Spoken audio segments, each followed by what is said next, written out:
Welcome back, everybody. This is a little different video than my normal stuff. This is going to be a subscriber's choice video. I mentioned here recently of all the projects I have stacked up in the queue waiting to be worked on. And I thought, well, hey, I'll give my subscribers a shot at choosing the next project in the shop. So let's grab the camera and do a walk around, and I'll show you what's available. You guys vote. Tell me what's next. First up is this Wuling Chinese 25 horsepower diesel engine that I bought for a scrap price a few months back. I don't know anything about it other than it turns over and there may be a problem with the starter. It's got a homemade water hopper on it. It looks like it's set up for recirc, which is not correct. This should be an open top hopper cooled engine, but there's that. I got it for scrap price. Don't really want to put any money into it, but it'd be fun to see if we can get it running. The venerable Ford 8N. I have got a blown head gasket. I've got a radiator that's full of oil. This thing runs about 30 psi oil pressure, and the cooling system is non-pressurized. So, you know, when you got a pressurized oiling system and a blown head gasket, guess where the oil's going to go? So, yeah. She needs a new head gasket and probably a million other things, but head gasket for sure. Oh, and I built a hitch for the club car and to tow my little yard cart around with. That's working okay. It needs a little stiffening, but that's not something I'm going to film.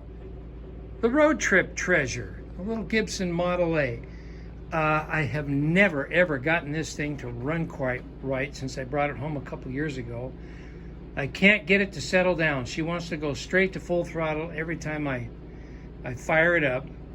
And, you know, I've checked all of the adjustments in my Wisconsin engine book. I have a sneaking suspicion one or more of the weights inside the engine for the governor assembly may have come off and are laying in the bottom of the crankcase.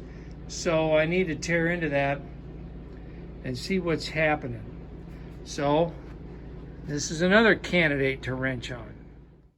Next up is the Champion Blower and Forge Camelback Drill Press.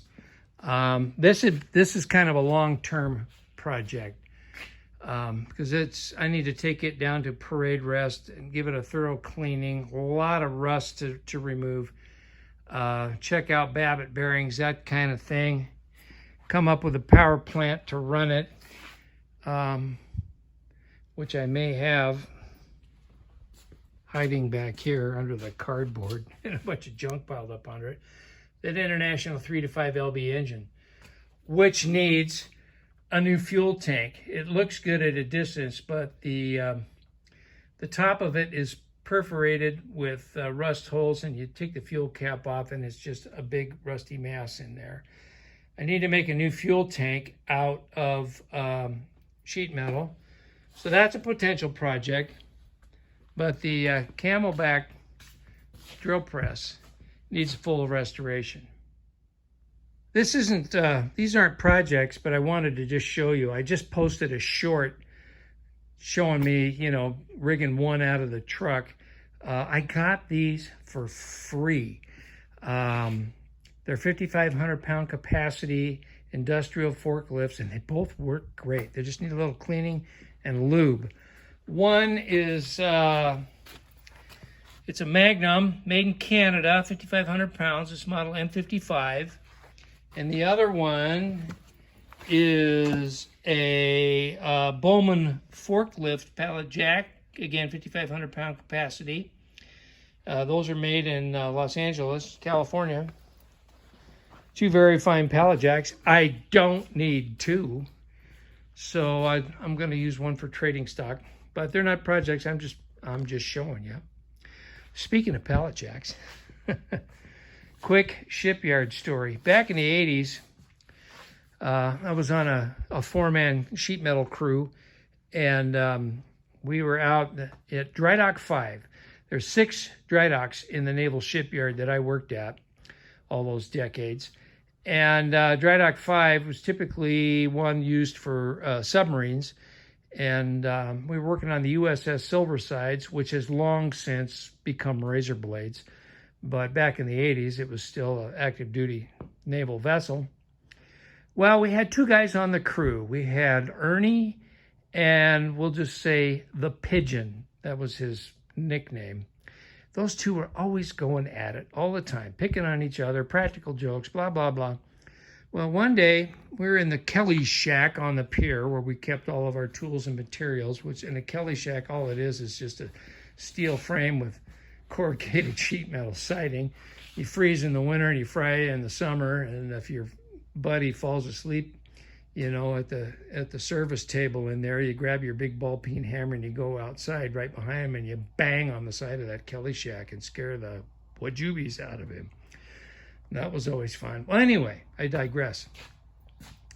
We're in the Kelly shack. I'm working on some paperwork, and another guy's working on some kind of tooling and stuff. And the Pigeon decides he's got to go use the Santa can on the pier. So he announces, I'm going to the head, walks out the door. Suddenly, Ernie, light bulb goes off, and he gets this wide-eyed look on his face, grabs a roll of duct tape, and he looks out the window, waits for the Pigeon to go into the Santa can.